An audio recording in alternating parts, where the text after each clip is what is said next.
sa mga nakaranas ng pinakamalupit. Hanapin at piliin maging kalmado, guys.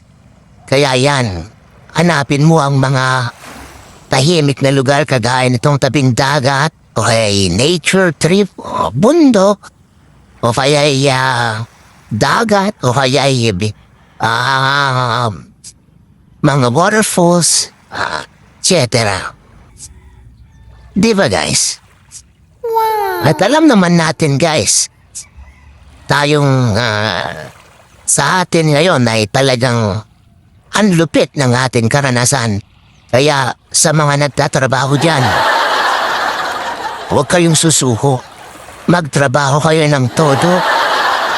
Kasi hindi pa sapat ang kanilang nakurakot, guys. Biruin mo, payong pa lang yun, 40 million na. Paano pa kaya yung iba, guys? O diba? Kaya huwag susuko, guys, ha? Trabaho lang ng trabaho. Hindi pa sapat ang kanilang nakuha, guys. Promise. Tatawag nga lang sila at wala pang makukulong, guys, ha?